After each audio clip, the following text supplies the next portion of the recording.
Okay, so this right here is a prime example of how we've now lost focus in the session. And that's all due to the fact that I slowed things down.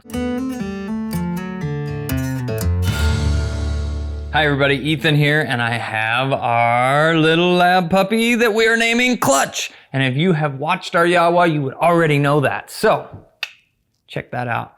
Now, to start off with, I want to talk about everything that we've accomplished thus far. In this first video, we showed charging the clicker, and we talked about everything that we were doing kind of in that first 24-hour period.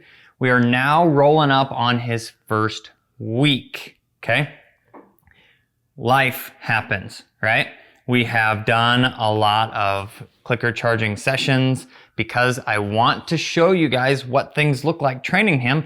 And this thing led to another thing, we didn't have the opportunity to video it, so here we are. I haven't got to start anything else yet with him, but that's okay. I mean, it's part of things. He's gotten fed and played with and let out and let back in, and he's now advanced to sleeping all night. He is going to bed around 10-ish, waking up in the morning with us between 4:30 and 5:30, depending on the day, and doing really well with that. He definitely understands charging the clicker. He's excited, ready, and willing to work. And all in all, he's doing a great job. He's been a lot of fun to work with, and we're gonna move into what we would typically start, which is the easiest thing to teach, sit. Now, when we get started with him, he is spunky and he is ready to go. And he's been basically automatic sitting. So we're not really going to stop him from doing the jumping thing. We don't really pay any attention to that. All we do is mark the good behaviors. Now, this is a good thing that he knows how to do this. This has been something that has kind of happened, and it happens to a lot of dogs just by not giving them attention for jumping on you. A lot of people say, how do we stop this jumping? Well, in the very early stages of the game, you just ignore it. That is the best way. Anytime you give anything, positive or negative to it, it's still reinforcement and it's going to pop up again. He's learning that it can get your attention, and we don't ultimately need it to be able to get our attention.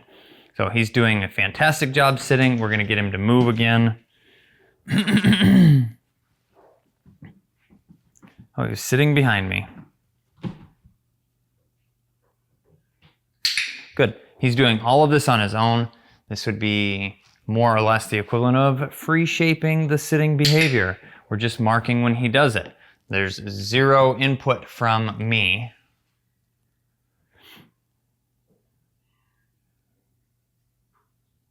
And this is one of those situations where he's stuck. He's kind of looking at me. He's trying to figure out, what can I do? And that was it right there. Good boy. Now, a lot of times we talk about only teaching one behavior at a time, right?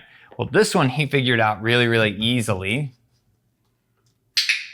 There you go. Get those cleaned up. There's one down here, big boy. Nose work. Yeah. Find that one.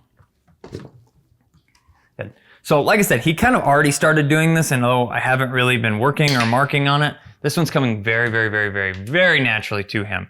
Now, the next one that we typically move into is going to be target training, and that is come in and touch your hand. Now, the one thing that becomes very confusing for people is when we do this entry work with an introductory to recall, we work on targeting because it gives the dog something to look at.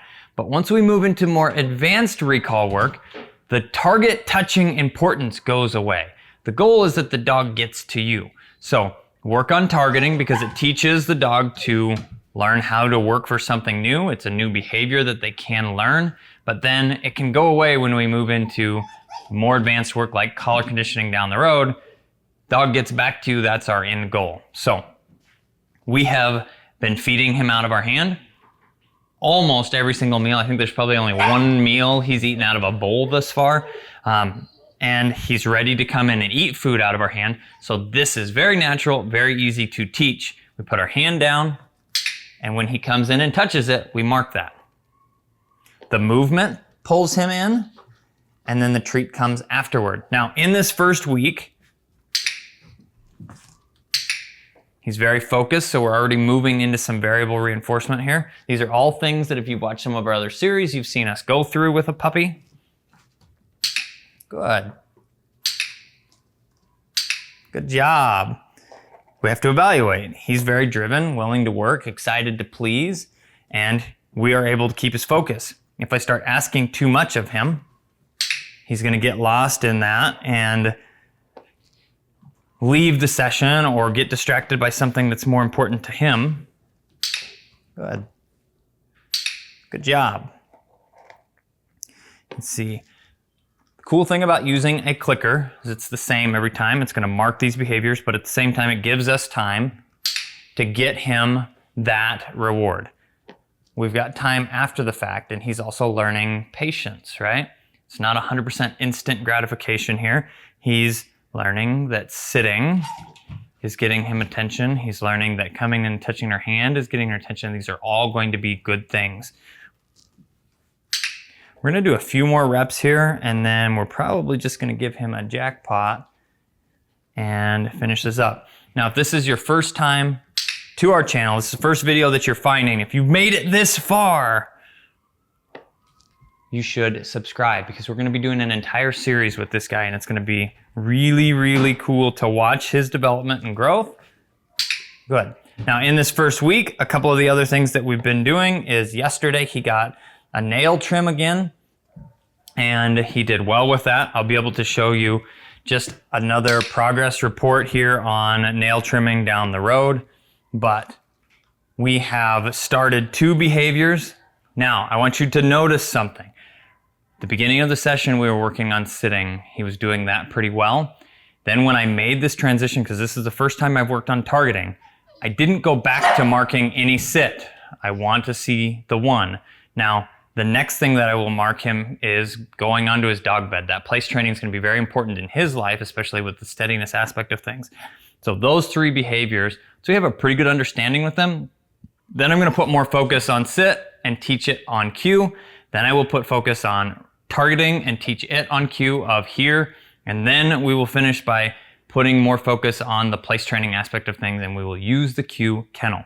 So those will all come in completely separate sessions, but working through individual behaviors with him at this stage in the game is good, as long as he's staying focused. If your puppy seems confused or loses interest, you're moving too fast. Slow down a little bit. So I'm going to take here and do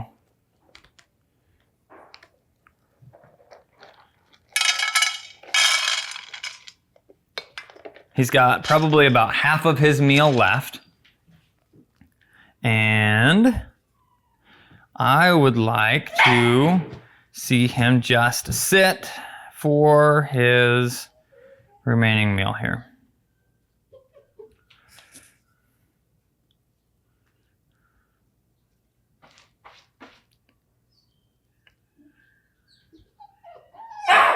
Ooh, I almost clicked, and I'm glad I didn't, because I'd have clicked right at the time he was barking at me.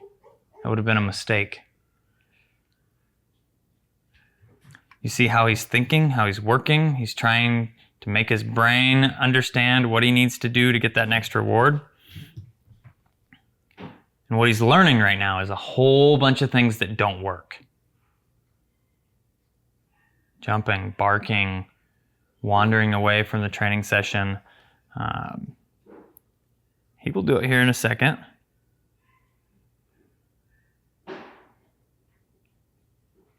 Momentum is also important in training sessions, and I may have, when I stop to chit-chat, slowed our momentum down to the point where this might take a second longer to get back here.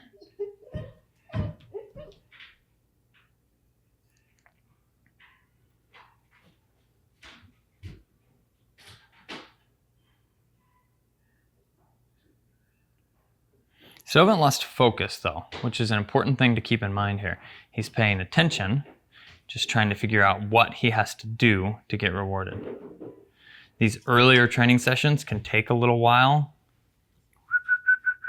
Just keeping his focus this way a little bit. can take a little while to get results that you're looking for, but waiting these things out and allowing the dogs to kind of figure out what they need to do can be very rewarding in the long run. Okay, so this right here is a prime example of how we've now lost focus in the session, and that's all due to the fact that I slowed things down. So I'm gonna actually pull his focus back here by doing a few reps. Good. Good job. Good job. It was me asking just a little bit too much. I lost my momentum. Good.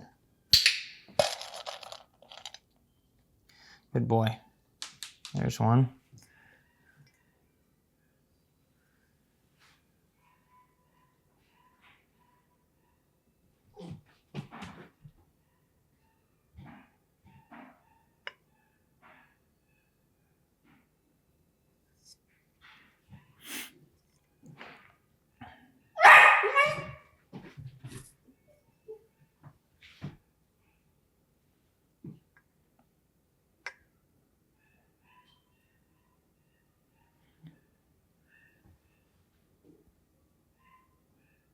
He's gonna be fun to train because he's thinking. You can see it in his brain there. He's looking at me, he's checking things out, he's trying to figure out.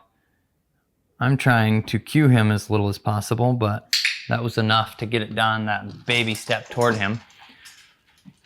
Let me set this up here. So that, guys, is a fun little session with this man. We're gonna let him finish up his meal here, and we will continue kind of on that schedule, and then I will show you probably when we start to teach him place training through free shaping. Thanks, guys, for watching. I'm the guy with the pink gun. This is Clutch, and we will both see you in the next video.